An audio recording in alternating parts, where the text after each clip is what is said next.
What is up, everybody? We are live, I guess. I don't know.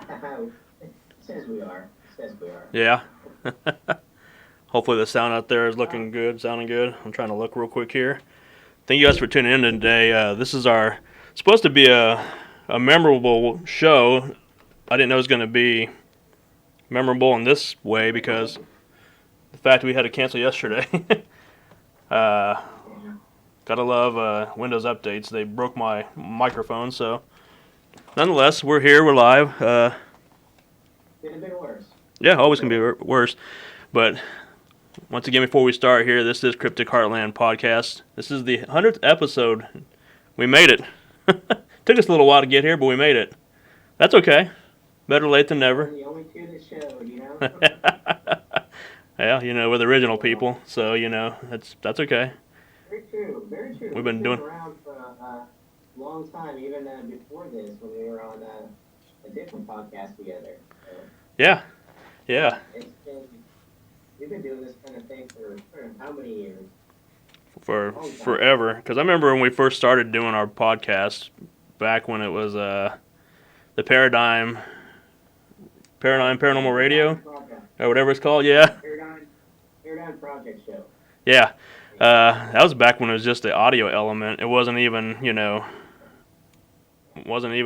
a video element. Now we're got the full gamut going here, which is nice, and heck, it's awesome. It's fun to be able to talk about stuff that we love, which is the paranormal, so I love it. Absolutely. But I remember trying to, back when it was the old days, back when we first started, just being nervous trying to come up with, what do we talk about? What do we do? What do we do? right. Yeah, now. Just want to wing it. Yeah. Now it's like you guys talk too much. Shut up. Kidding. I'll let you talk. Oh, whatever. Not you. I'm talking about us. People were saying that at home. You guys talk way too much. Oh, dude. No, I'm kidding. No, if they thought we talked too much, they wouldn't tune in, right? Guess so. That's cool, though. No, just to start things off tonight, we just want to say thank you guys once again. Apologize for last night. Hit us last minute out of nowhere, and I wasn't prepared for that update, apparently, and I was up till midnight last night trying to get this researched to figure out what the heck was going on, and then I figured it out this morning, and I deleted everything that we had as far as our settings and stuff go on this program, and it just had to start from scratch, basically, so... But we're glad we're here today. We're live, and like I said, this is the 100th episode, and if you would, just make sure you like, subscribe to the channel, that way, we go live... Or I'm sorry, make sure you hit the little bell, turn notifications on. That way, we go live, you go live with us. I'm all out of whack today, man. I'm all out of sorts. It's just, I'm spent. Yeah. Just because of everything that took place to get this going. But I'm glad it happened. So that way, if it happens again, we can figure it out. We got to figure it out for the future. So, but originally we were planned on going for this episode. We were going to go live from a location and. Try to, what do you call it? Hang on one second, Jason. They're saying you're a little hard to hear, so let me, Okay.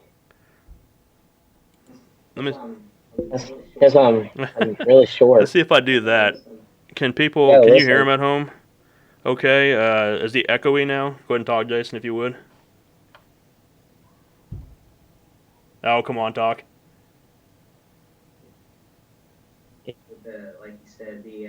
Like you said, be something that we could really celebrate with doing like a 2-hour episode of doing experiments and stuff like that. But Okay. Let's see if they can hear you better now. So that's good. can you? Okay. Okay. No, you're fine. I'm It's just gonna nothing. take It's nothing to do with phones you. off. It's just Now my headphones just died on me. Now my Oh, headphones cool. just Well, died on that'll me. do it. But no, like I said, for this episode, we had planned on going to location, doing some experiments and things like that, and just kind of like our 50th episode where we were able to go into a location and have a crazy night. We wanted to do that for the 100 also, but unfortunately, state of the world, it is what it is. We're at a lot of uncertainty with this, COVID-19, and I'm sure everybody's tired of hearing about it. I'm tired of hearing about it. I'm tired of talking about it. This virus is crazy. I mean, it is what it is, but we're getting towards the end, I think, hopefully, the way it sounds. But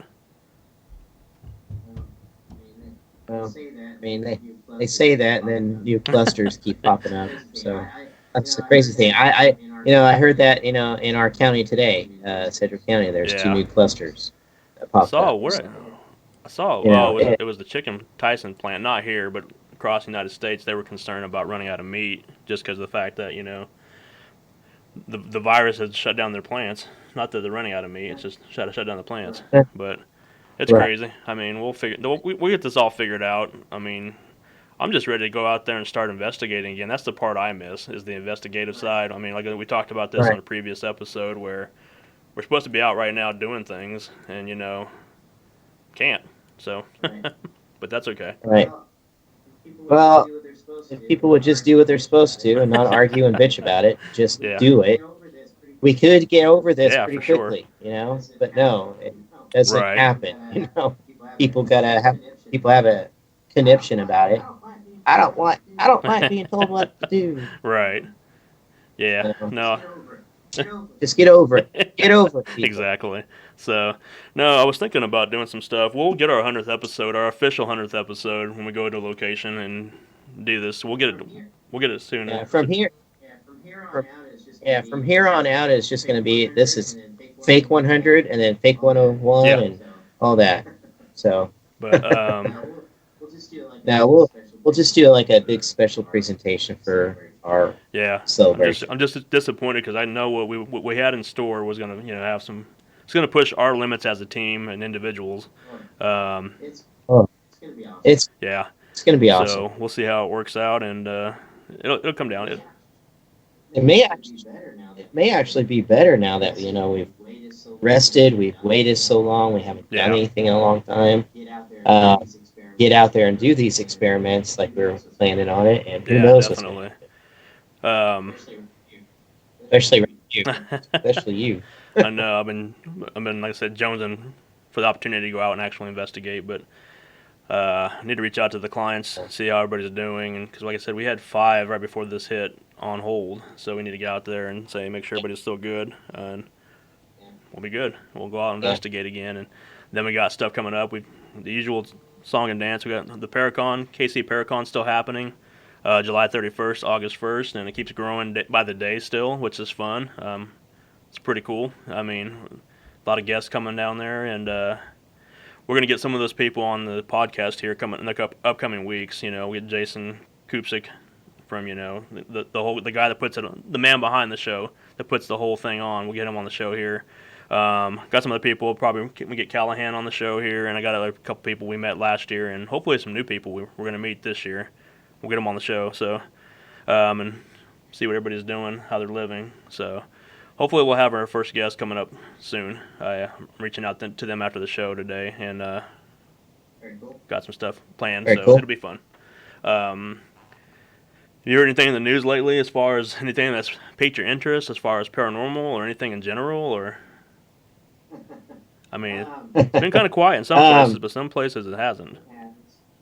It has. A lot of people have been saying that they've been having like just weird Yep. dreams. I know I saw a post on that, and then so many people responded to it saying, "Yes, Yep. I have."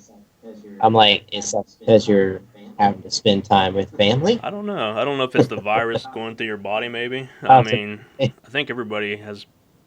Well, I mean, a lot of people have been exposed to it, but I think I've seen that too. A lot of different dreams. Heck, I've been having weird dreams lately, which is fun. I love dreaming.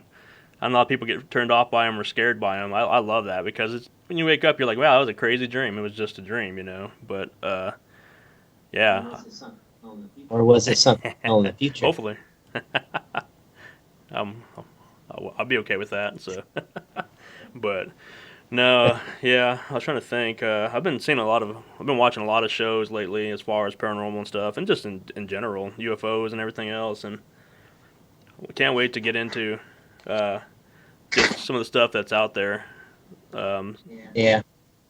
Is that you making that noise? No, that's Jake trying to Oh. click in. We got a special guest coming in. Hang on one second. Let me get him on here. Hold on, Jake. I didn't know he was here.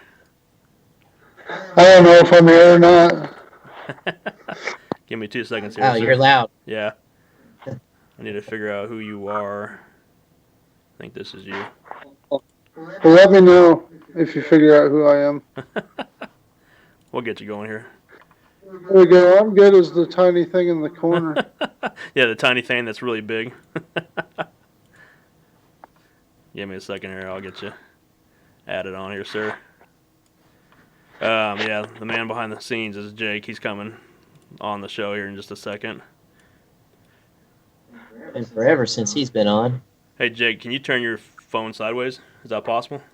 See if that alters. There we go. Let me get you 1 second here. There we go. You have to see this. Jake's got something on his head. There he is. Welcome to the show, Jake. Clean shaven Jake. I haven't seen you since you had a beard, man. How do I? Sorry, I'm trying to figure out how to. He's trying to learn how to compute. Computerize. Technology is Jake's friend. Never used night for. I don't know. Oh God. You look good, Jake. Looks different. I don't even know what. Oh, there we go. I got the video back. Okay. Oh my God. Sideways. Well, yeah, I'm trying to get it where it shows. Oh my God. Hey, Liz. You guys are Welcome to the show. Sorry. She's like, I'm out. Oh my God, that's funny. What were you asking? What was piquing interest in news lately in paranormal? There's just been watching a lot of shows and a lot of stuff that's been intriguing to me. I noticed a lot of the people are pushing their shows up for like their next season, like Ghost Nation and Destination Fear, Ghost Hunters. They all came back, prematurely, just so they could come back and get viewers at home watching. But Right. no, I just didn't know if you had saw anything in the news or anything, or that's caught your attention or anything like that. Something that caught my attention was a question. Now this was part of Jeremiah's podcast, and if he's watching, I apologize if I'm beating him to the question and all that, but it's something that Jason K asked. Oh, I saw that. I don't know if you saw that. So let me read it for you because it's an interesting question. It's something that it's worth thinking about. Jason says, what do you think about the possibility that our consciousness, our spirit or soul could be projected into our bodies with the brain acting as a receiver rather than the originator? If that's a possibility, what does that potentially mean for the paranormal activity we witness? Hang on 1 second. We're getting some feedback here. 1 second. I don't know what changed. So was that just complete crap that I just Hang on said? 1 second. No, wait a minute. No, we're good. We're good. I was pondering it. We're good. What is Jake doing? I'm grinding soap Okay. for the cheese grater for my rock tumbler. Nice. Very cool. My phone never made any noise. I just saw you were live and figured I could do this. Nice. Okay, ask that question. It's a big mouthful of questions. Can you slow that? I mean, is there a way to break that down into parts or anything, or what do you think? All right. Yeah. Let me see. All right. So you guys ready? Yep. Okay. Jason K asked Jeremiah, what do you think about the possibility that our consciousness, our spirit, or our soul, however you look at it, could be projected into our bodies with the brain acting like a receiver rather than the originator. Okay. Uh, hmm I mean, it could be. It's no crazier than any other thought of what we are. laughing at Jake's special guest. Um, Hey, Yep. that's I mean I'll just sit here and grind soap. that's an interesting question. What do you think? But I'm asking you. I'm Oh asking God. you. That's why I was, Um, that's why I was asking it. uh, I mean, Because I found it fascinating. I just wanted to know your opinion on it. gotcha. Um, that's a good question. I honestly don't know. That's a tough on the spot question. I mean, in some aspects, yeah, I can see that just for the fact that I mean we don't really know what the spirit is really. I mean, other than what we have. I mean, depending on what your beliefs are and everything like that. All right. I mean, everybody tries to throw in a religious Right. part of it, but if looking at science, if we're looking at it from that aspect, then what is the spirit? What is the soul that is?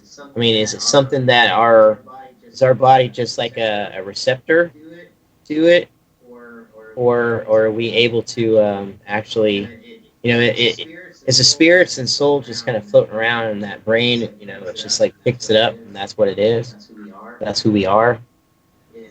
Is the paranormal activity around like picking it up as we're seeing it because of that? I don't know. Yeah, I don't know either really. Because he went deep with that question. Yeah, You that's know. Jason. I'm not surprised. Jason's just like that, and that's no dig on him. He's very intelligent when it comes to stuff like that. That's what their podcast is about too. They go into the deep end of things, which is good because I mean you never know what you're gonna get until you dive into it. But uh, I don't know. I really don't know what to say to that. Did you have any thoughts to it yourself? Well, I mean, I can truly believe that it's a possibility of our consciousness or spirit, connecting to the brain, to this body that we Mm-hmm. have. Which the second part of that question is, if that's a possibility, what does that potentially mean for the paranormal activity we witness? Is our brain is how our brain is functioning? I mean, I guess you can go in the to the realms of maybe that's why we have mediums, if you believe in mediums, if you believe in people who are sensitive or something like that. Yeah. Um, well, I mean that medium is a interesting question or just interesting piece of it because I mean we've dealt with so many over the years, and we know of a few credible ones that we work with over the years. That's why we continue to work with these people. So they do tend to have a tendency to see things in a different light, or a different I don't know what the word is. I'm looking for a different realm, maybe I don't know, but one thing I've noticed all the time, I know I talk about all the time. I try to do experiments when we're out there in the field. I always try to see if I can get them being the spirits or whoever we're trying to talk to, try to communicate with us like telepathically. I try to make sure I try to Right. think things before I even say it, and I know you guys could probably attest to this. You've heard me on occasion go where, wait, I haven't asked you yet, kind of a thing. That's because I'm thinking about it already before, and this thing is already responding to me. So I think it's quite possible. Right.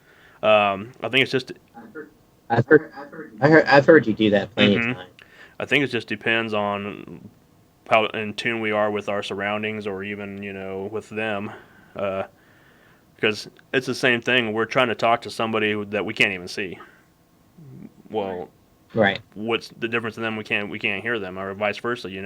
Because we've been on locations where we've been talking to somebody, we haven't heard them, but when sure enough we go back to listen to evidence, they're there.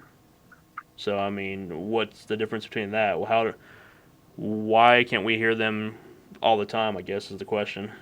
It kind of goes back to the whole mind and spirit body thing. Is it because it's like kind of like me? I'm not paying attention. I'm not paying attention, or I'm not in tune at the moment because I'm thinking about 20 other things. Like you get after me for that, for not keeping my head in it, Right. because I'm too busy worried about this or that, or being pissed off or something like Sure. that. So, um, um, instead of being in the room and in the moment and having fun, like Jake's always telling me to Right. do, have fun and Right, enjoy it, So, but if I was to pay attention, if I was able to like tune in, pay attention, and like you said, be in the room, could I hear the things that you're hearing? Quite possibly. I'm. I don't know. On occasion, you've gotten better over the years. Because I remember when I tried to work with you early on. You're like, "How do you hear this? Teach me how to hear. Teach me the ways, Obi Wan."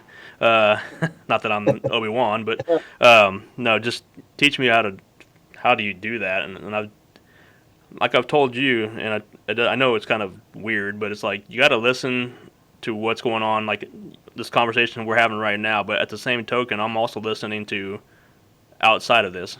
I'm listening to things that are happening in my environment around me. That yes, I'm not losing focus by you and I talking, but I can still hear if my chair were to creak, or I heard a voice over there, or I saw something out of the corner of my eye. You just got to be really in tune with your surroundings, and I think that also goes to the whole mind thing. I mean, you got to be able to listen also too at the same token without listening. Right. I mean, subconsciously, I guess, if that makes sense. But I don't know. That's such a weird, deep question that I don't even know. I thought it was a good one. It's made me think, since I first saw him type it, and I've been thinking Yeah. about it. I'm like, damn. I was like, that's a good one. Um, I know there's, I don't know, because you get a lot of people who are Mm-hmm. spiritual who are doing all this, and they still have that high religious token with it. yeah.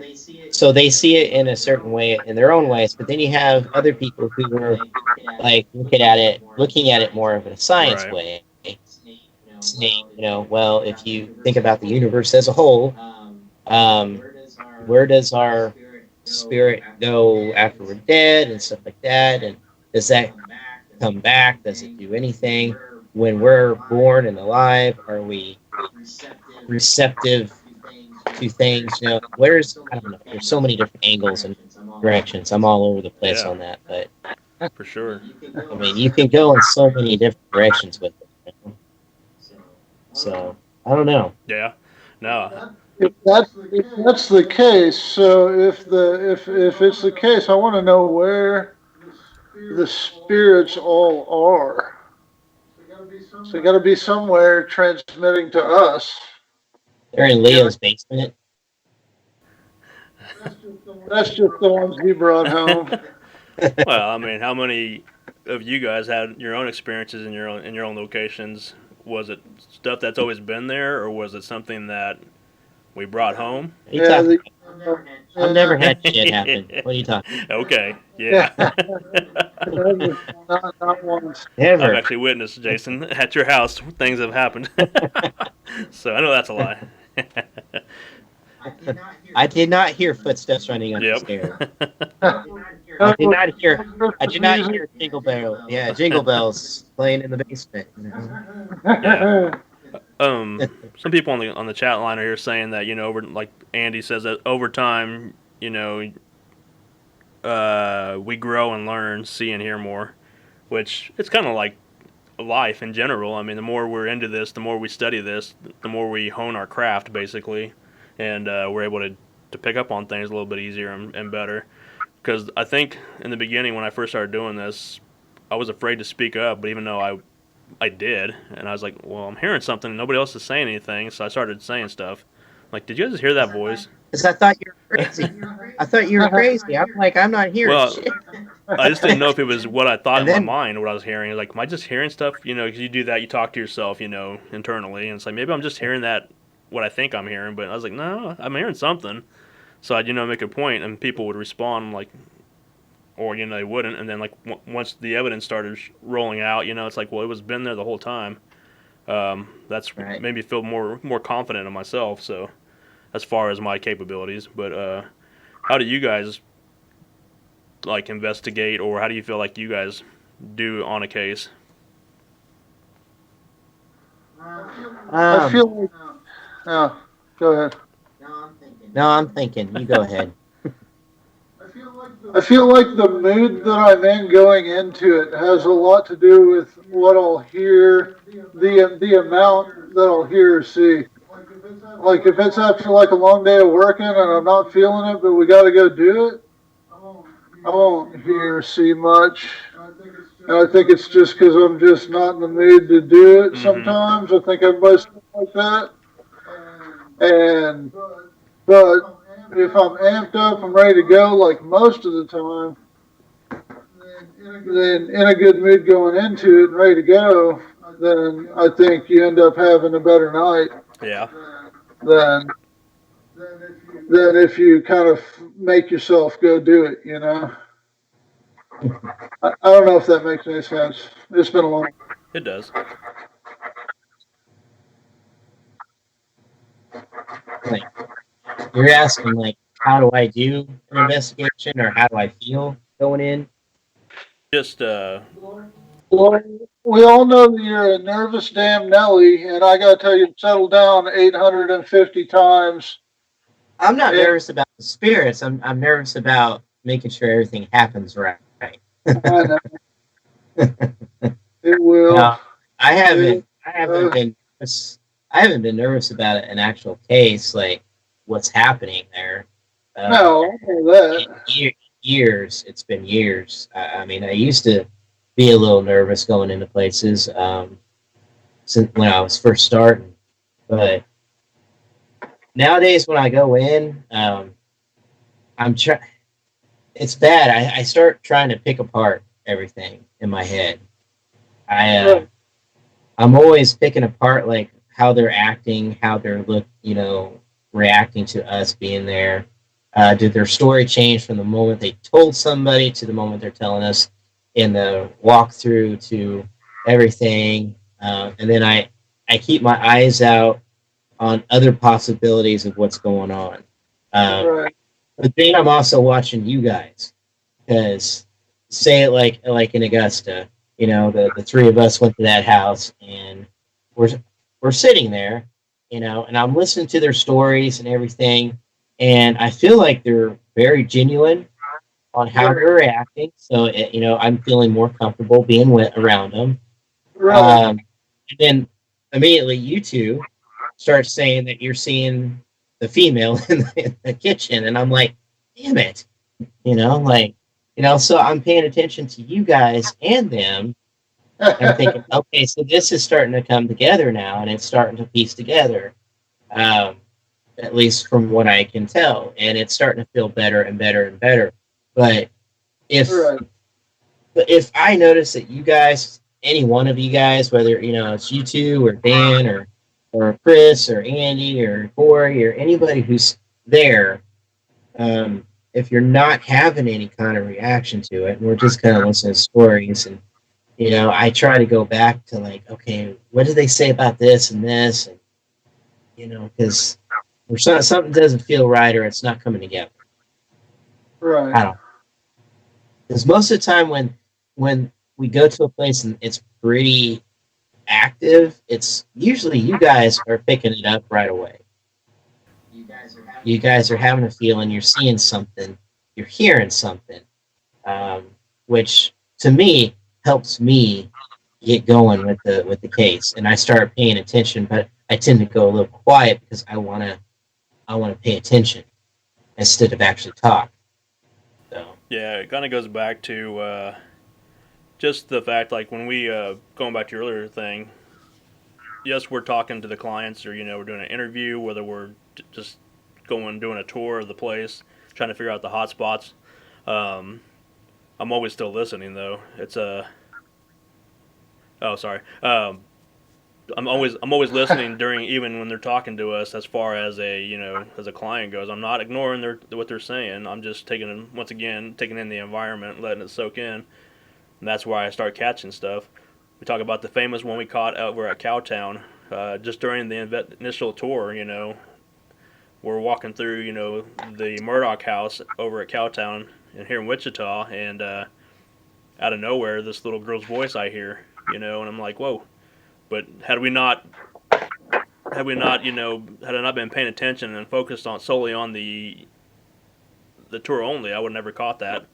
And luckily, I had my recorder going, because once again, you see it on TV, especially, they like to just turn their recorders on in short little bursts. Yeah, that makes it easier to review, but for me, I like to turn it on from the moment I get there. That way I capture so much stuff, that way that we never would have caught otherwise. You guys look funny because you were just working away, both you guys. I'm totally listening, though. I'm trying to figure out what? Oh, I'm trying to figure out what they're saying on chat. Sorry. Trying to think what else. I can't even see chat.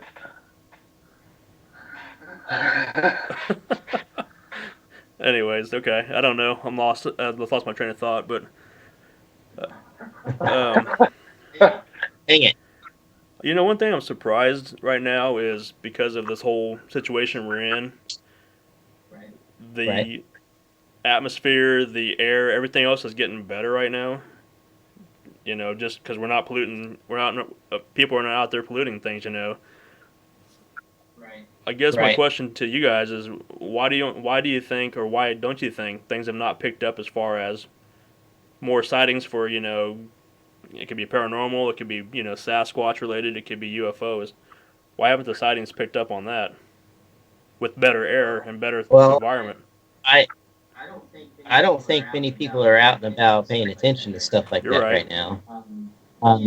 Being somebody who has actually been out on nature trails and stuff like that, just because I can't stay in the house, and Corey and I are like, let's get the hell out of the house and let's take a couple of kids and let's get out of here.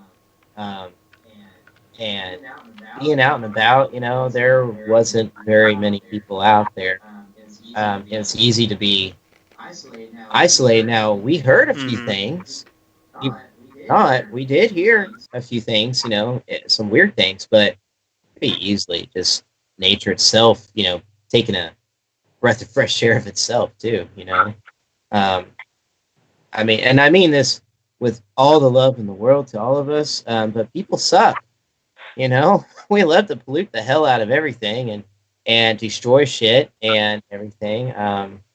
Apparently people are getting bored and breaking into the depot and other places. So, that's like our number one, don't do that. Yeah. Don't effing do that. Yeah, I'm with Jake there. Stop breaking in places. Stop doing that. But no, I don't know. Maybe there are people looking at, nobody's gathering, so nobody's going out and doing bonfires as much, and if you are, people aren't saying anything. But to actually be up looking around, I don't know too many people who actually, go out and stargaze and stuff. I would if I lived out in the country more. I would. So it's interesting you bring that up. I do live in the country, and me and Liz do go out and look at the stars. She's got a big telescope. We take it out on the deck and we look at the moon but anyway, I actually have some pictures and a couple videos I need to send to you guys. So we noticed one night we were looking east, which is behind my house, goes out across like a wooded pasture area quite a ways, and there's some houses about 3/4 of a mile on down the way. And there was like a light. It was like it's almost like a white light and an amber light, like a street light, the ambery, yellowy glow of a street light. So it's like that and a white light that like twinkle together almost. We saw it out there a little ways and didn't think anything of it, figured it was a plane or a helicopter. And we kept looking around and was just chilling out there. And then we kept watching it, and it didn't move. It didn't get further away. It didn't get closer. It wasn't really where the houses are over there, and it made no sound at all, none. And I was trying to listen. It was real silent that night to hear if it was like a drone whirring, you know, or a helicopter, any sort of, you know, it was close enough that you should have been able to hear it if it was making some kind of noise. And we both took a video of it and a couple pictures. Of course, it just looks like a black night with a light in the middle of it. You know, it's not much of a picture, but we saw it. We talked about it. It was kind of a whatever kind of deal. Like, that was kind of neat, you know. Don't know what it was. Can't prove anything. Can't disprove anything. But it was odd that we watched it for probably 5-10 minutes, and it never moved, and it never made a sound. And it twinkled. Definitely wasn't a star. It was low, and it twinkled together. Didn't really blink on and off, just like the white and yellow kind of sparkled together almost. And, you know, we went in after a while, called it a night, and several days goes by. I think about almost a week, 5 days probably, the end of that week. I go to leave for work, and I leave for work at like 5:30 in the morning. I walk out the door, and I just happen to glance over out that way, and there it was again, in the same spot. The same type of light, the same no noise, the same twinkly weird. So I took another picture of it and took a real short video because I had to get in the car and go to work. And I hadn't sent them to you guys. They're not much. I mean, it's not much. There's a couple of videos with a twinkly light and then some black pictures with a dot in the middle, you know. But it was funny that you bring up people weren't out watching, because I really wasn't out intending to watch. I was just out hanging out on the deck because it was nights at night and looking at the stars like we like to do sometimes. And we just happened to notice it. And the first time we noticed it, it was cool, but it was like, you know, can't prove or disprove anything. And then it went a little while, and I know we didn't see it because we'd been out there again. And I always look around when I go out for work and it's dark. And then at the end of the week, I saw it again. It was strange because it was the same. It was in the same place. And the time that I go to work, I wouldn't think there'd be anybody over there flying a drone or something. And I don't know why they'd be flying it over there anyway. I've driven over there on the dirt roads. There's nothing there. It's and plus, if a drone would be all over the place too. So yeah, and it's just steady. It's just steady. Probably, I don't know how far above like the tree line it would be. 100 feet maybe. Well, and did you watch the episode where Leo played that video that a friend of mine sent us? I don't think so. Because it was some strange lights that were seen up in the sky that were caught in just out in the country of Augusta. Oh. It was, and this video, it was from 2016, but she saw the light. Excuse me, she saw the lights 2 other times, and as late as just 2 months ago. All right. If we can see these, I'll send you mine, and we'll see if they look the same. Okay. I've got them as short videos on my phone. I think Leo's trying to pull it up too here. Okay. Yeah, it's an interesting video. Now she said, don't forgive them because they were all out having fun and having a few drinks. So their reactions are genuine reaction to seeing very strange lights up in the sky. They didn't hear a sound. There was no sound. Her husband mentions that it could be something that fighter jets do or whatever, like flares. But these weren't flares. You can even tell they're not flares. But they're strange. But the thing is, when she got, after seeing that and videotaping this on her phone, she actually said that she saw, and this is 2016, she saw on Facebook several people talking about it. So there is more than just her. Yeah, so people across different counties were seeing this. Huh. So I don't know if Leo has it. Yeah, I'll play real We quick can here. watch. Let me get it queued up here. I'm gonna kill our mics real quick that way we don't interfere. But hang on one second. Yeah, this is a You bet. video we played a couple weeks ago. Stay tuned to the whole video because it'll get clearer and better. At first, it's kind of hard to see. It looks like just a black screen with a dot, possibly. But you'll see it.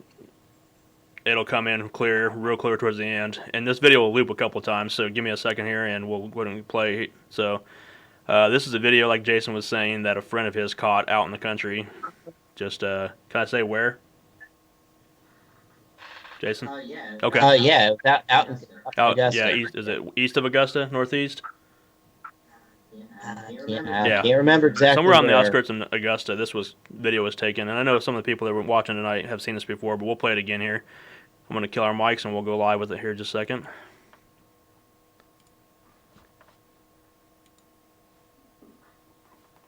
Oops.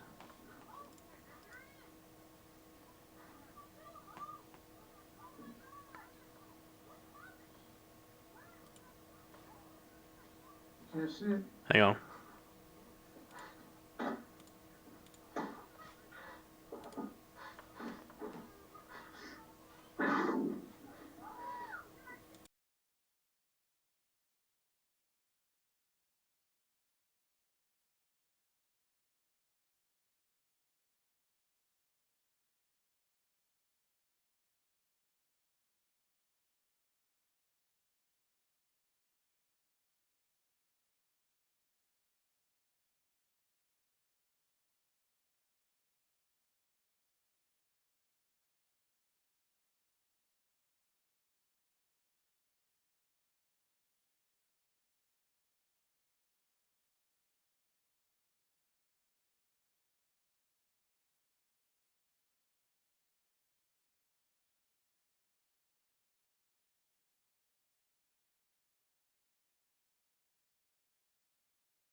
Looking for something like that, but we saw it, and maybe something, maybe not. So I know that video was kind of hard to see, people at home, but it was in the center of the screen. There was these two little flying dots, objects, whatever those were, whatever you want to call them, lights, that were kind of multiplying and kind of growing. And you can hear on the video where the people were saying that, well, it's hard to film unless you have a camera made for that. And so this is just from her cell phone. And she's like Jake. They weren't expecting to see it, and they just happened to look up where it was, and she looked at her phone and started videotaping. But you can see on there how it goes diagonal, and then it goes this way and starts multiplying. Kind of like in a triangle almost, which is weird.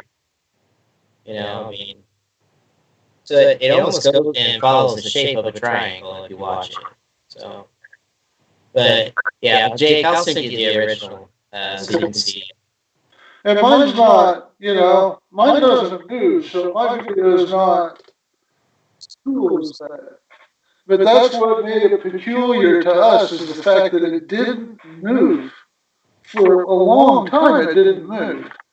There's no tower over there. Yeah, it was just the aliens sitting back getting ready to probe you. Man. Let's see what spaceships need because I got lots of crazy ammo when they get here. They waited till you went to sleep, buddy. They must have been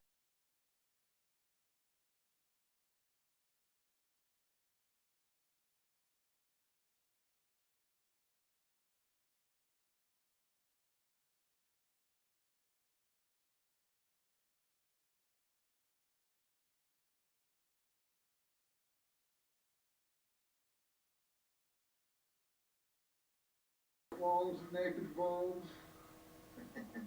That's all right. I'm just sitting in the bedroom, so that's what we get. That's what we get to do anymore. You know. That's all right. I guess. Uh, No, I wish, back to what Leo was asking, I don't know why people aren't saying much. I know somebody tried to post a Sasquatch video. Was it the one you shared? You shared? Oh, I shoot. I don't know. I could have. Somebody saw it was on a hiking trail somewhere out in the country. I don't. It's not in Kansas, of course. But or maybe it was. I can't remember. Really. Excuse me. But you could tell that it was somebody in a costume, and it was so blurry and so stupid. And just really quick, and they're hiding behind some bushes and stuff. And it's just that's the stuff that just makes me mad. I mean, people for one, people are getting bored. So Oh yeah, for sure people are getting bored. Yeah. so again, you go back to every.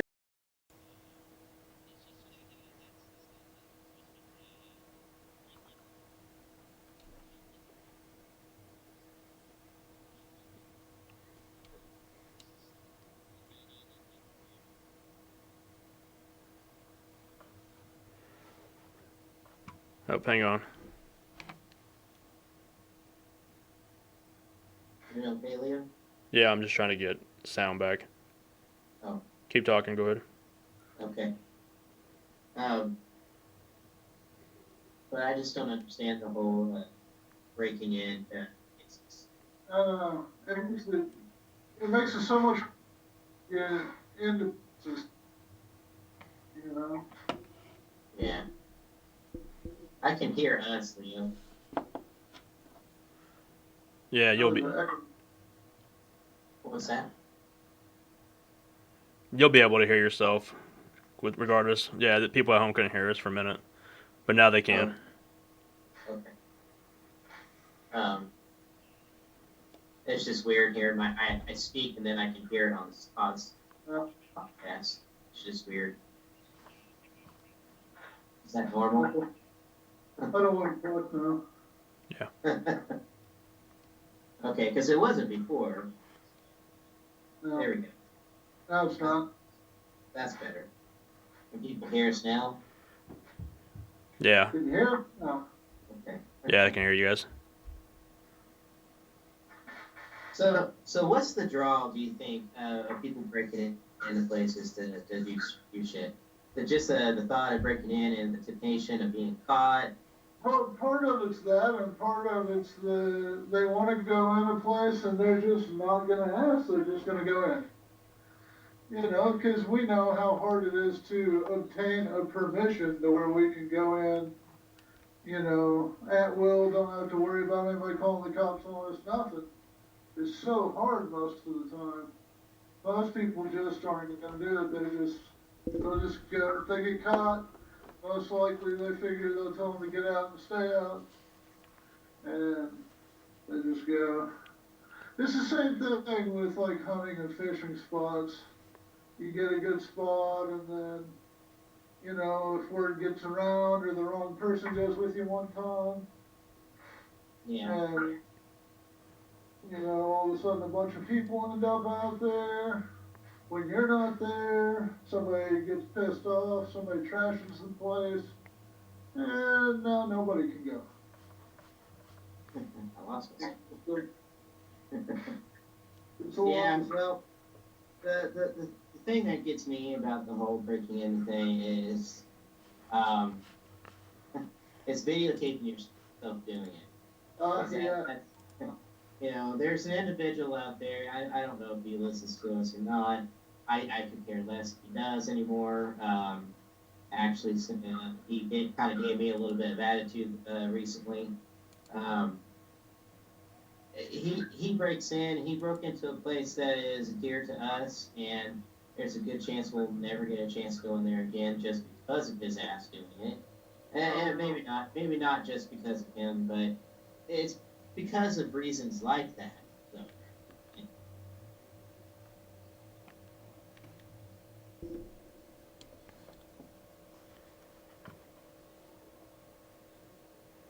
camera and some followers, it's great to just go in right in and make a joke and mock about it. I hate that. Just makes me so mad. Oh yeah. Just a second, guys. People at home, I apologize. I'm having trouble.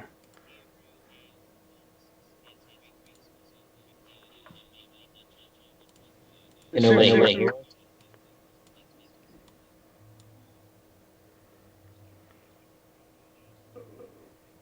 Hello? Can people hear us? Something happened where we just started getting echoing again. Say it again, Jason. Can anybody hear us?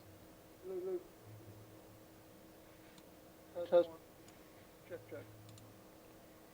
Can you? Yep.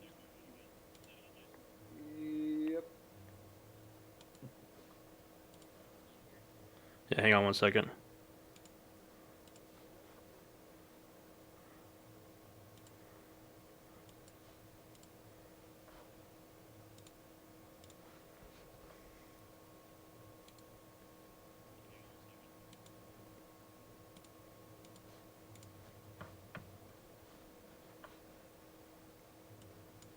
Sorry, guys. Like I said, I'm trying to adjust the levels real quick here and trying to figure out.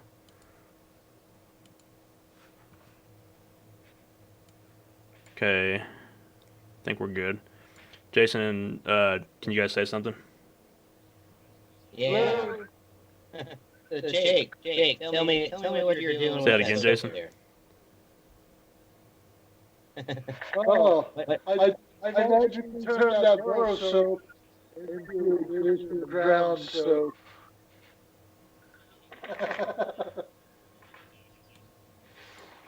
So, my rock tumbler, my films just finished their final polish step. Takes about a week. So I ended up neat. These are it's stone. It's only found on a mountain in Austria in one place.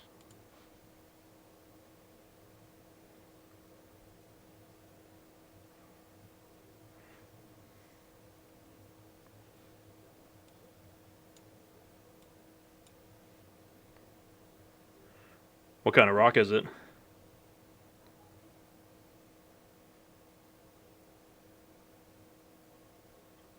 Oh, I think I lost him again. I don't know what's going on. Hang on one second. Let me get him back in here 1 second, guys.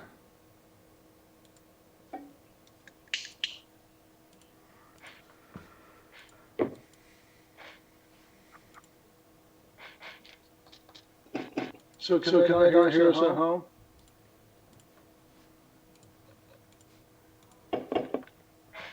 Okay, go ahead and say something, Jason. Is everybody having a good time tonight? See, I'm like crazy. Getting some weird echoes though. Can you hear me at all? I can hear you. You got a double echo. Was. Leo, can you hear me?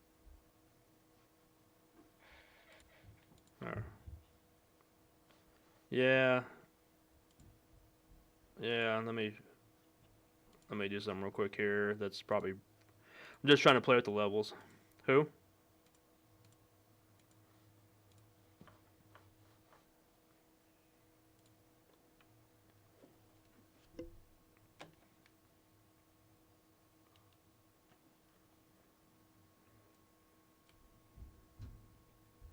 All right, go ahead and talk, guys.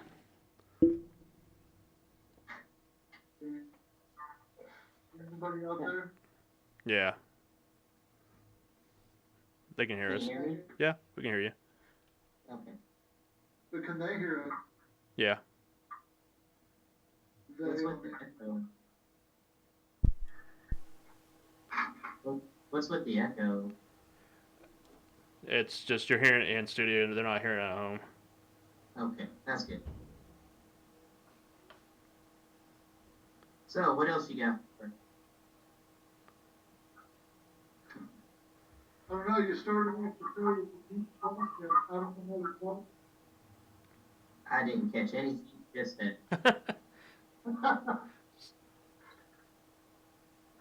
Said you started off the story with such a deep question. Nobody knows how to stop. I hear like seven layers of your voice there. Now you can't understand what you're saying.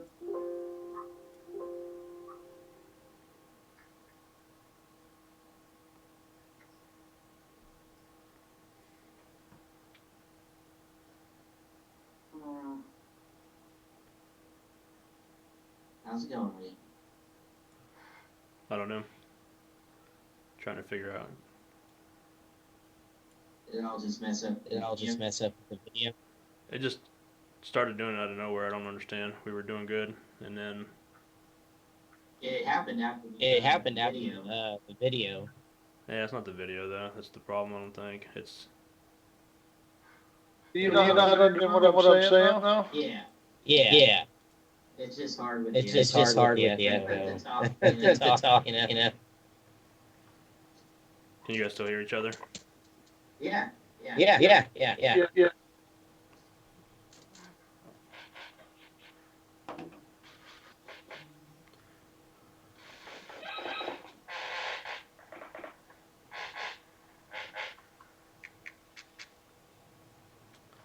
Well, hell, I don't know What what's is it creating this saying? echo all of a sudden, but Like you sound good, it's Elio. like something. Yeah. Oh hey. Now I don't hear you. Yeah. Now it's all good. That's weird. It sounds good.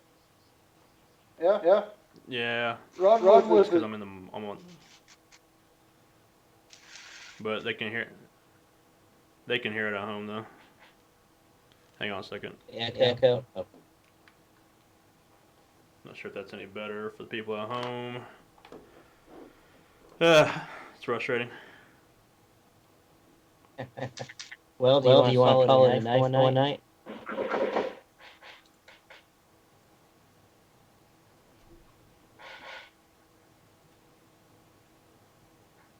Okay, can you guys still hear the echoes? I don't. I don't. Yeah, I can hear the echoes, but it's not as bad as it was. Okay, sorry, I'm just trying to monitor this.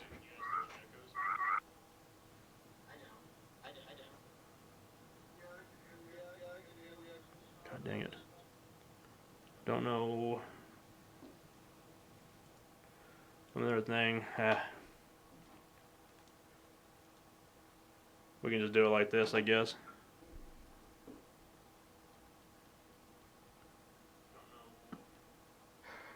Go ahead.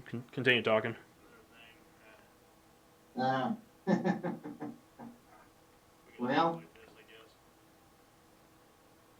I lost my track of what I was talking about. Go ahead. Continue talking.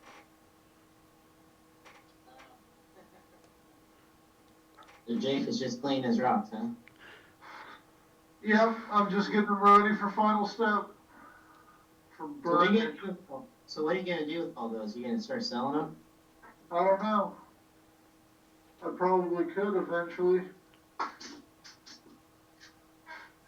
getting a lot. Are you studying up on them, like what different rocks do and everything like that?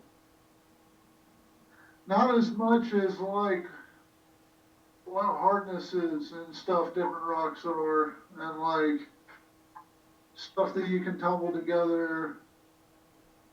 I like crystals and stuff are harder to do because they can bruise. So you gotta use like filler, like ceramic media, plastic beads to cushion them and whatnot. Right. So are you gonna still be heading to Arkansas again here soon? Probably, Yeah. probably. You know, they canceled Oklahoma, so I still have that weekend off. I'm gonna go ahead and take the days off and But hoping they're go to they're Crystal still Mine. open.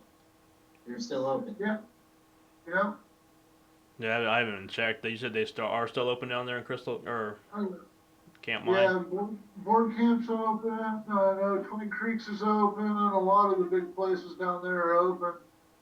But I mean, when you're at them, you're literally outdoors in the woods on a hillside somewhere. You know, you're not near anybody, so it's really the perfect activity for times like these, I suppose we'll call them. Yeah. Question though. Does Yeah, Bigfoot get the coronavirus? I know. I'll ask him if I see him. You have a fever and a cough.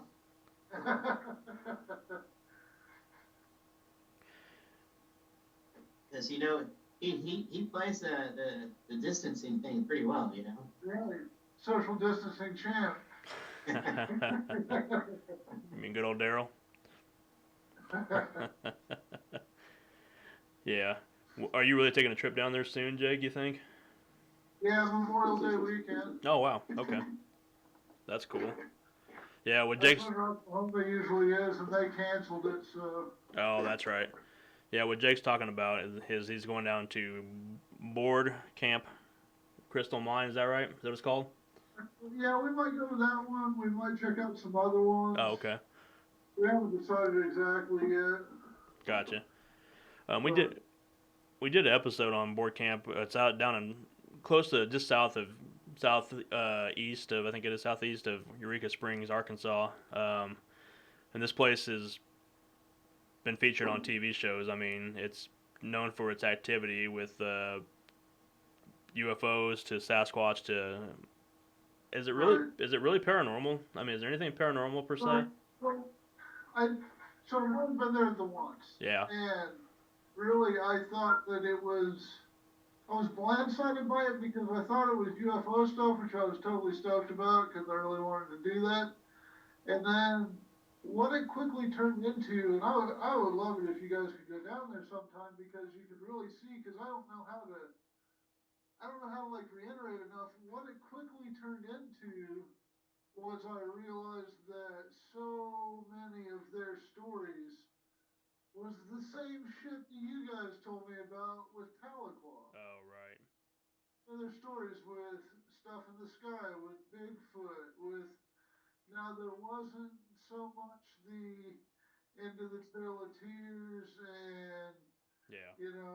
natives possibly hexing each other, as much anger or whatever at this place. This place was more of a they gather here for healing rituals and that kind of stuff. So it had a different energy, but it has so many of the exact same stories and the exact same things that happen. And then, so we're going around and I talked to Orville, the guy that'll show you around and like talk to you about all the outdoor stuff that knows what's going on.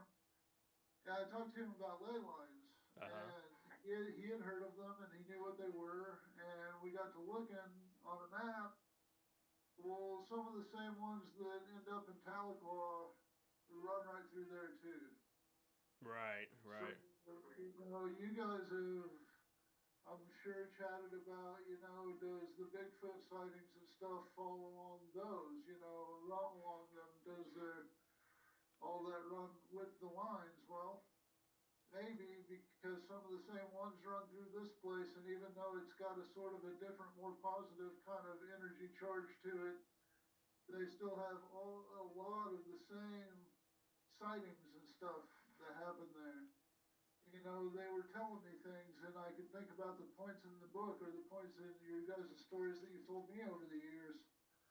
That was like, man, that's the exact same stuff that happened to them in Tahlequah. And then when I got to thinking about it, thinking about the ley lines, we looked at it, and and then it kind of all came together. It was like, wow, you know, maybe I don't know. I'd love for us all to go there. Well, yeah, that'd be cool. I mean, I plan on going down that way at some point if we can.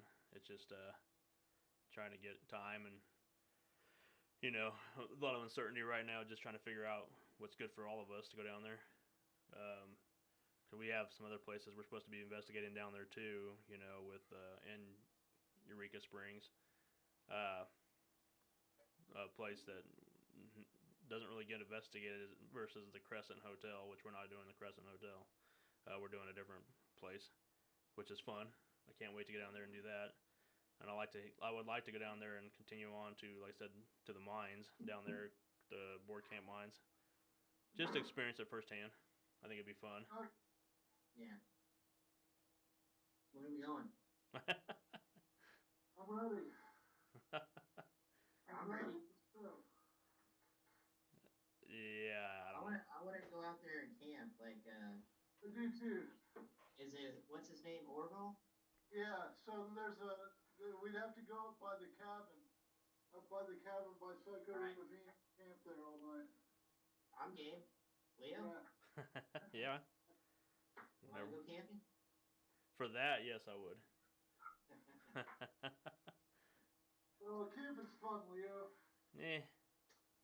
Dude, squatting down and coiling up a big one on the leaves in the early morn and watching the steam rise up off Oh of my it God. and the morning rays of sun. Yeah, No, you made it, man. I'm good. Um, when you've been camping with us, you've had some amazing stories. Oh yeah, we have fun. I'll give us that. We do have some fun times. It's But just that's the last time you've been camping, right? yeah. Like I said, I don't Okay. actively go camping myself. See, if you go camping with us, you know something's gonna happen. And I'm not talking about bad or weird ways. I'm talking about paranormal stuff. I know that could have came out wrong. Yeah, the other stuff's gonna happen too. Like I'm gonna eat lots of beans and Oh God. Of course. How Eh. about everybody just eat salad before we go investigate for now Oh that God. won't really matter. on? Nah, I think I'm good on the salad. All right. And how about just nothing gassy at all? Just figure something out. Oh my God. Dude, I can't break my burrito ritual. Oh my God. Yeah, I know. Yep. No. Maybe that does it for me. Maybe that's what helps me see and hear the paranormal. Burrito. Yeah, that's what it is. All the burritos and tacos you can eat. No, I really want to go down there so bad, but we also have like Eureka Springs that I want to go hit too. Yeah. So and that's a spot that I know Dan's got that in the works. Mhm. First, when we get a chance, we just got to figure out a date where we can all travel out of state together to do that. At least it's not that far. Right. It doesn't take that long to get there. Yeah. So It's pretty dry when you get in the curves and the hills and forests and stuff out there. yeah, and that's when I need Dramamine. Yep. Yeah, Every time I go to Arkansas, I throw up. really. Oh yeah, I can't handle the windy roads and the hills and stuff. I love it. I was wishing I had my motorcycle the whole time. That I'm always nervous about if I start hearing banjo music in the bush. Oh my God. Dan was nervous about that the whole way to North Carolina. Yeah. No, I don't know. We'll make a trip out of it one of these days. Just got to figure out time. Well, we will. I mean, I think a lot of things that we're doing nowadays are kind of. I mean, yeah, we have the virus on. We got all this lockdown stuff. We've got a lot of stuff in plan. And there's a perfect opportunity for shameless plug. That's why everybody out there has to share us,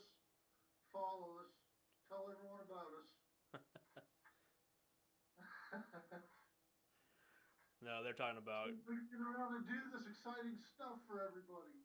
We're talking about the same place, Charles. He was asking what we were talking about.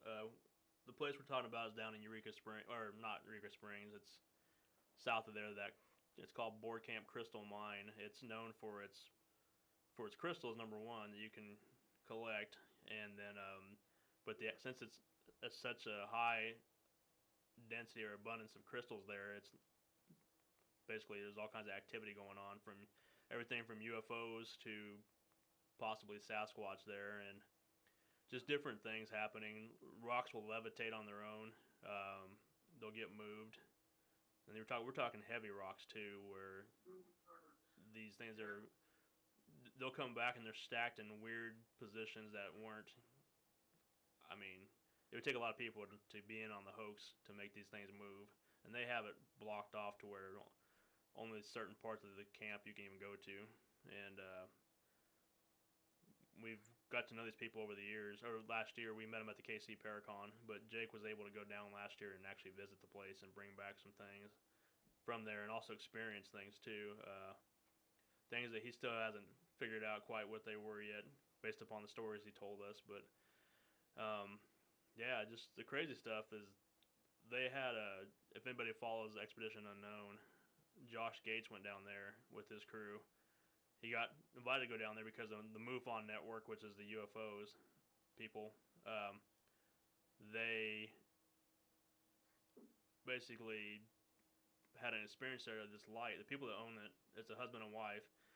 They had just some thing in the sky, a bright shining light, enough to where they called in the MUFON people, and MUFON in turn got Josh Gates involved. And it's never really been said what happened to Josh, but he had some kind of experience there, and that was eye-opening to him, or life-changing, I will say. And They saw the lights fire and saw pretty much some of the same stuff to see with the. I think we're losing Jake. You're cutting out a little bit, Jake. Let me see if I can get this pictures pulled up here of what we're talking about. I think it's right here. So this is when Josh Gates was down there. Give me a second, I'll pull it up on there. On screen here. For the people at home to see. It's a fascinating story. Yeah, for sure. You got the books. Yes. I bought the books. And then he gave them to me. Yeah, well, I'm not that good at reading. Trying to get this picture added to the screen here real fast. So this is when Josh Gates went down there to investigate, and the people in the center, the husband and wife, are Orville's in the middle, and I forget her name. Do you remember? Cheryl. Cheryl. They are the people that run it, and then Josh is obviously the one in the tall guy, and then the people in the inn are the MUFON people. Yeah. Cause I've seen the episode when she's on there talking about this, and they, like I said, whatever it was that he experienced was pretty wild enough to where it gave him, like I said, a shock, whatever, that basically scared the crap out of him. So I was trying to see if we had any. After all that happened, MUFON took their information back. Now, Total is now the only people who are allowed to go there if they're contacted again is like the people from MUFON National or something. Arkansas, Kansas, Oklahoma, all those states were banned from going there, apparently. That's what I was told. Yeah, I heard. It's only supposed to be like the big league people to go. Yeah, I heard that too. This is the book that they had written, Orville and Cheryl Murphy. It's called Beams because of what their experience is. There's some kind of beam of light that they've seen out, and Josh, they witnessed this during the episode too. And I want to say they even showed it maybe, they showed something, not to this magnitude, but they did see They something. started flying over the trees. Yeah, you see this on the episode Expedition Unknown, and it's pretty cool. Yeah, but Jake got to go down there and experience this. He didn't see the beam of light, did you though, Jake? We didn't see anything flying around. Um, didn't really see too much in the air. So, I've explained to Jason my thoughts on it. And I don't really, that's something I'll explain to you personally, but, Mm-hmm. Yeah, we did hear, God, this pains me to say because you guys know what I think. We did hear what everybody says is always a Sasquatch sound, the like hooting, kind of hollering sound Right. out in the woods. And it was out in the woods. We heard it, everybody heard it, I heard it, everybody heard it. I don't know, there's more to it that I'm not going to speak on until I've been there for a longer period of time. Yeah. I go there, Sure. Because like I said, what caught me off guard is what I thought it was until what I walked into. Right. There's an interesting, probably my most interesting thing that happened. So out by where the open mine pit is, where the levitating rocks happened, Mm-hmm. uh, that's fenced off with like that orange construction fence. Right. So next to it, there's several picnic tables, and people have left things there, offerings or whatnot, just strange rocks and toys and different things. There's like a half deflated basketball, and somebody left one of those like long wands that is like bubbles. You Mm-hmm. unscrew it, you pull the end out, and it's bubbles. You can blow bubbles with it. So it was on the table, and the oddest thing that happened was when we walked up there, we took it, the wand, and we took the half deflated basketball, and it was flat on the table, Mm-hmm. and we leaned the wand up against it, and could kind of push it down in it because it was deflated, and then put two rocks down at the base of it so it couldn't roll to either side and it couldn't slide down or anything, so it was up at an angle, kind of pushed in this deflated basketball with these rocks holding it up. Because they said that that thing will move, and he said that he had it like that already. Mm-hmm. And when we walked up there, it wasn't like that. It was laying on the table next to it. So we put it back. I didn't think a lot of it. We all turned around, and that area is also fenced in from like the little like road through the forest that he drives up on in his pickup truck. That you can walk up there. But so we all were single filing it back out of there after we were done to go back and go back down to their house. And I was the last one. I always end up being the last one out, but I was the last one. There were two other ladies that were there, and Liz and Orville were at the front, and they'd already like exited the area. But and the reason I say it's the oddest for me is this was the one time something happened where I could see everybody. I could see everybody that was there. It was like dusk, so it was still light enough outside I could see everyone that was there. As we were walking out, I heard a thump and behind me, and it sounded like a rustle of grass. And there was tall grass next to where the picnic tables were at. And we turned around. I turned around because I heard the noise, and I didn't notice it. But the lady in front of me turned around, and when I turned back around, she was just standing there kind of frozen. She said, "Do you see that?" And I looked, and the wand was once again out of where it was at and on the table next to where that was at. And that was the thump sound I had heard. And it wasn't like if it had managed to fall over, it would have just fell over. It was like on the table next to it, over. And we hadn't even walked out of the area yet. And I could see everyone that was there at that point. So that's why I say that was probably the strangest thing that happened. I don't know how it happened. I don't know what would have made it happen, but it was odd. Yeah. He likes to, Well, he likes to discuss the interdimensional Bigfoots Yeah.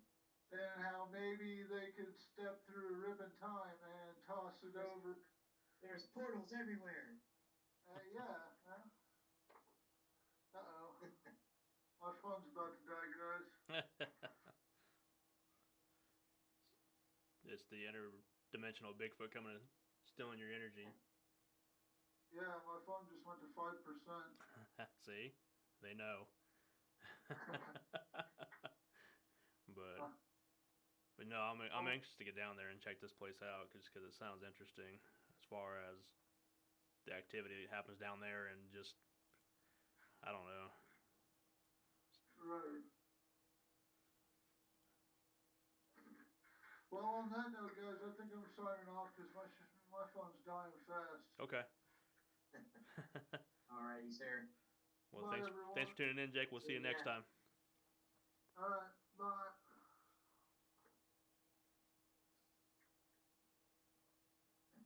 All right, give me a second here. I'm gonna get rid of Jake's frozen face here. But He's late to show up and he's early to leave, right? that's right. No, I'm glad he joined on because I wasn't even expecting him. Absolutely. Yeah, I was surprised about that. Which is good. So yeah, no, he was talking about how he mentioned our Bigfoot thing. Our experiences that we've had, what was similar to Tahlequah. Tahlequah definitely was an eye-opening experience for us, and you can hear more of the story about Tahlequah if you go to the Kansas City Paracon on July 31st and August 1st, because Brandon Callahan, our good buddy, will be there. Last year he went over some stuff. He's selling the book, which if I can get to it, I always plug this book because it's fun. This is the book I'm talking about right here, the Agony That Remains. And if you go to any of our websites, you can click on it and you can order it. But that tells a story about Tahlequah down there. I was talking to, on an unrelated note, we were watching Destination Fear. I don't know if you had a chance to watch that yet, Jason, where it has Dakota Layden, who used to be a cameraman for Ghost Adventures, with Zach Bagans and them guys. And Yeah, he looks like a little kid. yeah, well, it's him and his good buddy he grew up with, and his younger sister, and then a cameraman that go into these locations, and they're just they keep it kind of in the same vicinity as far as they don't go clear across the United States yet because of the budget. I mean, it is what it is. It was a trial and error show kind of a thing. And they're coming back with season 2 coming up on this Wednesday, matter of fact, the 29th. But some of the evidence on that show, now granted it is a TV show, but their reactions, because his sister is always screaming, which is fine. I like the genuine reaction. I mean, when we do it, I don't scream. I usually drop an F-bomb or two here and there. But my thing is there was an episode where they heard these audible voices out of nowhere, and what they also do is they go into these locations, they investigate, but then they spend the night in their location, and there's 4 of them, so they divide up 4 locations in these places, so they're not together when they're asleep, but they get to experience some stuff. Well, it just happened to be down this long kind of a corridor basically, where one guy was on one end and his sister was on the other end, and they heard these voices, male voices. You can hear it on camera. Like I said, now was it being pumped in? I don't think so, but as far as for TV viewers, it sounded like legitimate EVPs.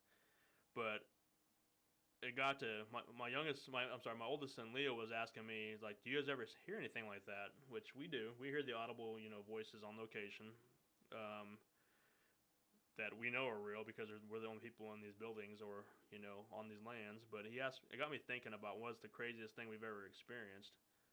And do you have anything like that? Like, what's something that you had a holy shit moment? I know we talked about some of your previous ones with the infamous tote bag getting moved, and you getting shut in that location.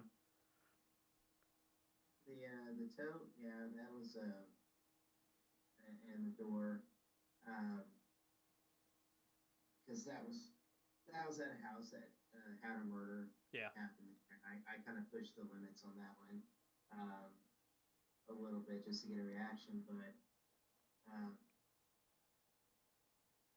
think, man, I don't know. We've had so many. I know. Uh, I had one yeah. that I forgot about until you got me thinking about stuff. So I'll tell you mine here in just a second. But go ahead and continue on your path. um, like an oh shit moment. Just holy crap that just really happened moment. Even not even a scary moment, or just kind of a took me off guard for a minute. Like I just can't believe I experienced what I did. Okay, so um, back when we had the keys to the Forum Theater, Sure. um, uh, which I still do. I Shh. don't. Um, that might come back to bite me in the back if anybody breaks in there. Won't be us. Yeah, no. Um, but so we would go in there all the time, Right. and I remember a buddy of mine who worked with me at the hospital. He asked me if I could ever take him in there sometime, so we did. We Mm-hmm. waited till about midnight or so, and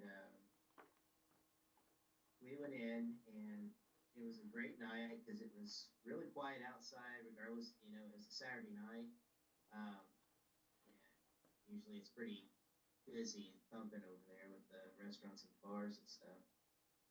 But it was a pretty quiet night, and we went in. Now, I had always heard of Janet talking to us about the some of the things that they had heard before, like Right. the sounds of music, basically. Oh yeah. They would walk into the theater and they'd hear um, like orchestra music playing, like a full symphony going Right. on, just for a few moments and then it's gone. Um, and just all that. So just two people, middle of the night, walking around, and we're standing there, and um, I heard like the sound of metal being scraping along, coming from up above, and I thought, what the hell was that? So we go upstairs and we're looking around, and we're on the second, on the balcony, overlooking the sanctuary. Couldn't figure out what it was until I ran my hand across the railing, and that's what it sounded like. It Mm-hmm. was like nails on the metal. I'm like, oh my god, that was like somebody up here watching us. So that was okay, we were doing that, we heard that. He's starting to get a little psyched and pumped because that sounded awesome to him. But then we heard down the hallway, going into the schoolhouse, and it sounded like a conversation happened. Excuse me. Knowing that we're by ourselves in the place, we go down into the schoolhouse and we're walking and we could hear full conversation of like at least a couple women talking, going around, and I open up it sounds like it's coming from one of the classrooms. Excuse me. And as soon as I open up the door, it was silent. I thought, okay, well, that was fun. Um, so I moved on, and we walked back into the sanctuary. As soon as we got into the sanctuary, um, it just blew up with music. You could hear a full symphony all of a sudden play. Mm-hmm. And I was just startled. I mean, I did not know what to say. I'd never heard that before. It was live right there. And then it just happened for just a little bit, and then it just faded.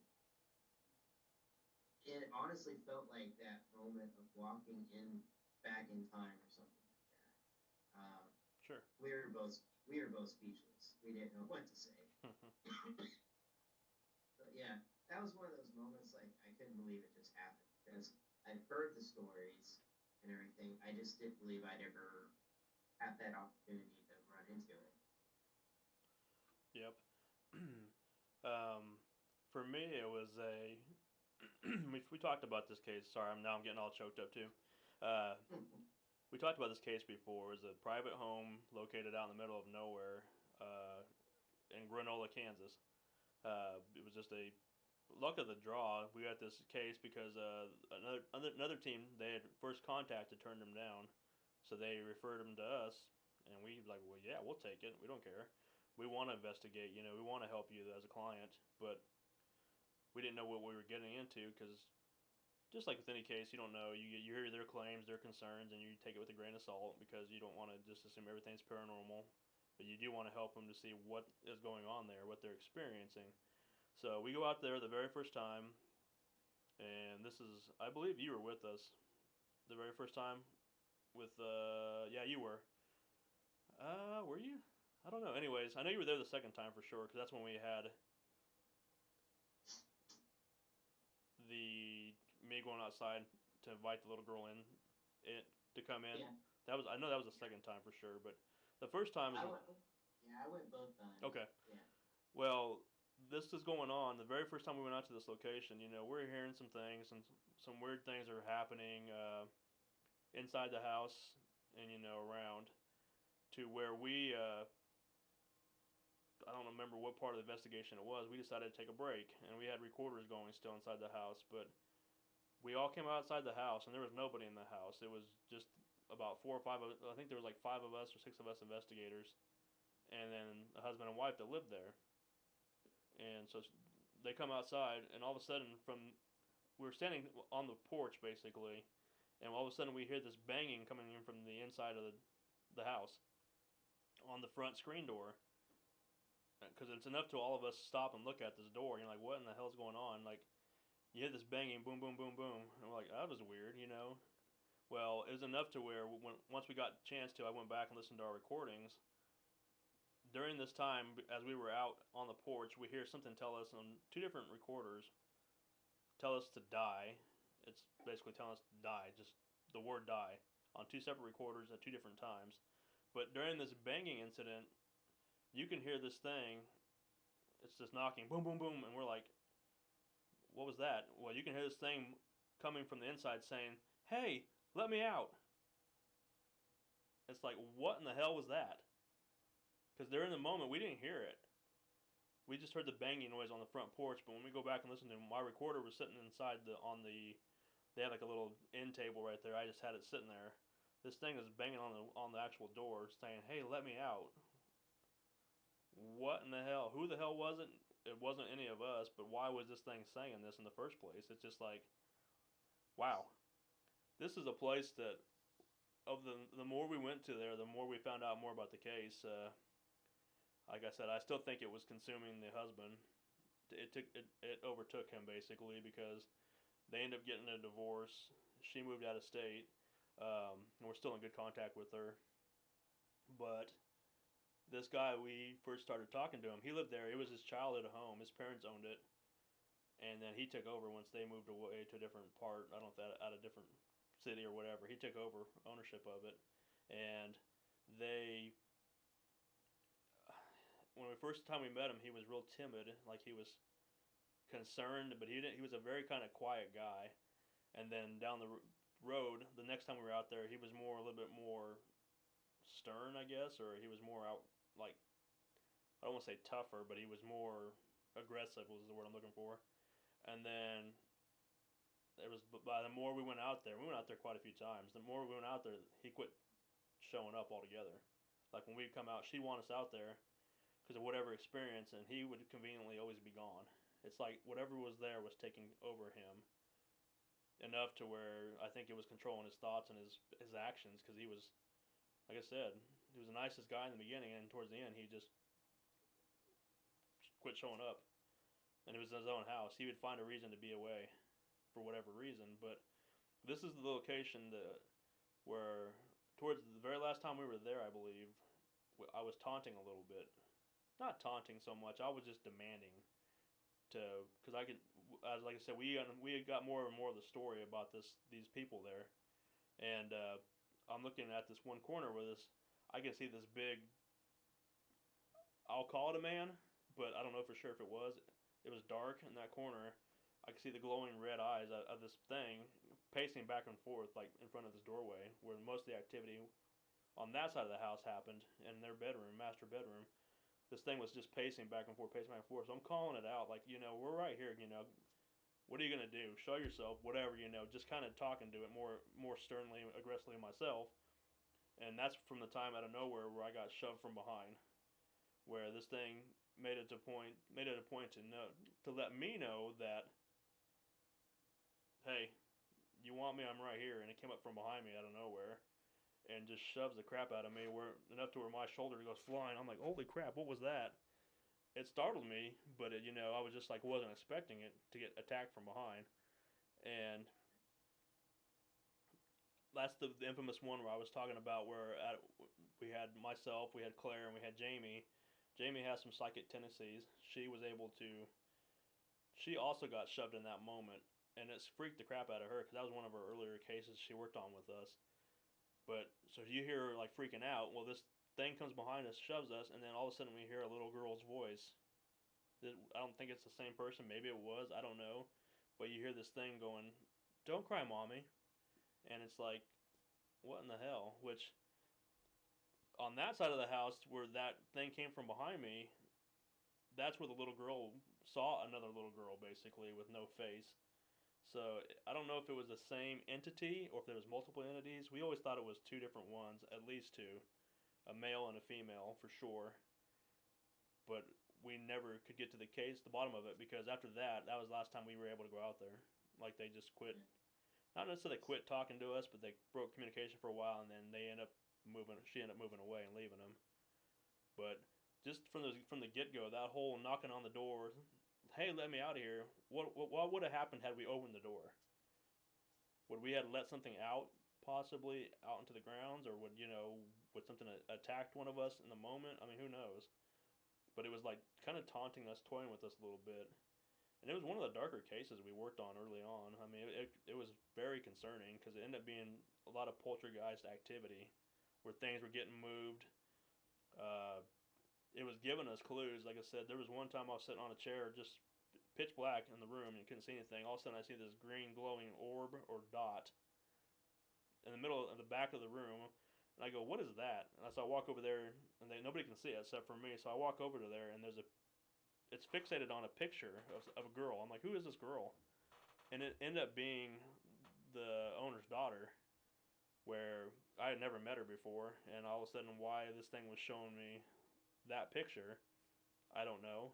But the whole case uh, revolved around that individual girl herself. She's the one that was seeing things from the beginning, who saw this other little girl with no face, hollowed out eyes, kind of like she'd been burned or something. And for some reason, this thing let me know right from day one, hey, this is who we're after, or this is who we're involved with. So it was bizarre. That whole case was bizarre. There's little tidbits from that case that I remember. Things like the husband and wife each had their own Bible, and they disappeared. They never found them.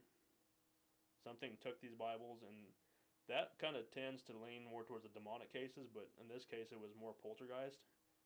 So I don't know if there was some demonic activity there, because they claimed that they would see on the outside looking in these red glowing eyes, which it freaked the crap out of them. They would be in their family room, which was in a separate attached, or I'm sorry, a detached garage that was turned into a big workspace and a big family room. They would see these glowing eyes peeking in and out the windows at them. To know if they would freak the shit out of them. Um, Sorry, I was trying to read some of the comments. Yeah, I agree with that, Charles. It said that's basically was letting us know. It was after her. Now, she she moved with her mom down to Texas. This girl, and I've asked her occasionally, just curious. The girl was like 8 or 9 years old at the time. Now she's like 15 or 16. Um, I just asked, hey, how are you guys doing? Is everything okay down there? Because I wondered if the thing followed her down to Texas. It doesn't appear to. For a brief moment, she was having some activity in the house, but I think things have gotten better, to my knowledge. Not great, but better. But I don't know if it's the same entity that followed them from Granola, Kansas to down in Texas. I don't know. But it was a very bizarre case. It's very one that when my son was asking me about it, what's the craziest thing I've ever seen and experienced? Well, we've seen lots of stuff, from dark shadows to whatever. But this one always stuck out with me with the whole banging on the door. Let me out. Craziness. I don't know what you think about all that. I know you got to experience like half of that case Right. just because of other things outside of your control, but you got to see some weird stuff there too. You've heard some of the things with the cell sensor that we used where it beeped on command. Right. A lot of my experiences were coming from back over when Ben and I went over to that farmhouse across the way, and it was. Sorry, I can just hear myself again. I don't know why it keeps doing that to us. But I remember going over to the farmhouse, and when we were over there, trying to think that maybe that's kind of like the possibility of where everything was stemming from that area, and it was like leaking over to our client's house, Right. possibly. So I remember when we went over there, we weren't for sure if anybody was living there. So we kind of tiptoed around. There's no cars. It was dark inside, and I remember I wasn't really tall enough to like look too far into the kitchen window, but I know Larry and Ben Right. looked in there, and Larry looked in, and then Ben peeked in there, and as soon as he turned around to say, "Well, I don't think there's anybody in there," someone or something from inside smacked the glass Right. really loud and just startled us. We were like, "What the hell was that?" Because we really thought somebody was like pissed at us and smacked. So we stood there for a while. No one came out. So we walked around and we went around to where the living room window was, and the only thing in there was a recliner chair sitting in the middle of the living room. Nothing else. And as we back away and just stare at the house, something from the other side of the house, you could hear footsteps coming through the leaves. Right. It was bipedal. You could tell it was like step, step, step. And when Ben and I just kind of kept looking at each other like, well, are we going to do this? So we darted around the corner to kind of see, who's following us. Right. Nobody's there. Nobody's there.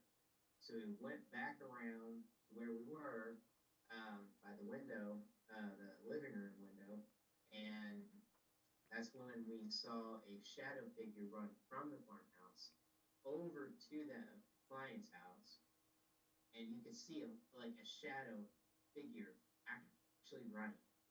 Arms moving, legs, everything. It was fantastic. So we went and stood in the middle of our client's yard again. We're just watching everything, trying to see like, okay, what the hell's going on?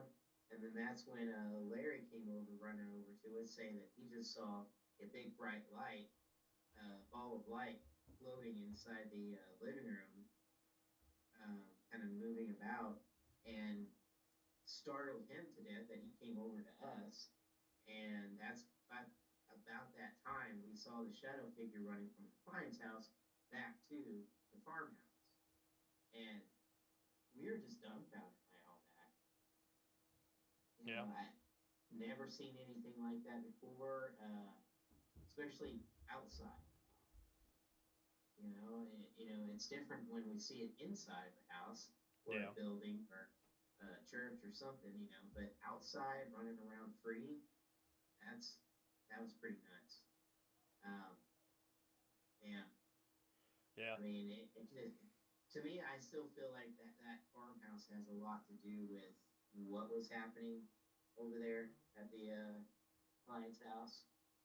I mean, I wish we had it all on camera. Yeah, same here. We would have had, nowadays we would each all have a camera with us and be filming, but back then we did. Right. And that was some of the best footage caught. A full figure running back and forth. Yeah. I'm going to play some of that audio from that night. This will be the actual knock. Try to pay attention. You'll hear some muffled words. I don't know if it's going to come out clear on on the recording, so I apologize. But you'll definitely hear the bangs of on the screen door, and you'll hear something, and you'll hear us react to it. So here's that audio.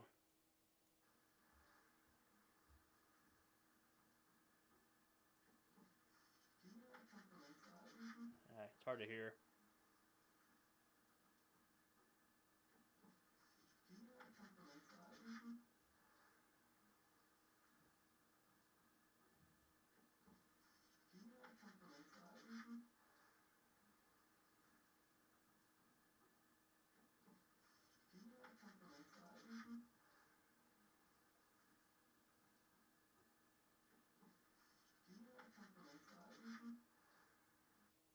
Well, it's kind of hard to hear. I was hoping it would come through better. And I may have to clean that up a little bit. I was trying to think if I had any other ones to play along with that line, because that whole place was just intense, man. I mean, some of the stuff we got. Let's see here if I have anything else. Go ahead. Were you going to say something, Jason? Another case we need to talk about, maybe next episode, and really dive into the possibility of what it was, is the Benton House. Yeah, for sure, because, yeah, it's just... I want to really talk about everything that happened on that case, because it affected you too. Yeah. But, yeah, I want to really, dive into that story. Yep. You want to? Yeah. What we'll start doing, I think, until we'll get some guests on here. Like I said, I have a couple on the woodwork already, but we'll start going over maybe case by case some of our evidence that we've never put out there before and played. We'll just kind of focus on the story at hand as far as from the get go, and we won't jump around so much. We'll just go from the start to the finish. And because there's some we've had, and Jason will tell you that.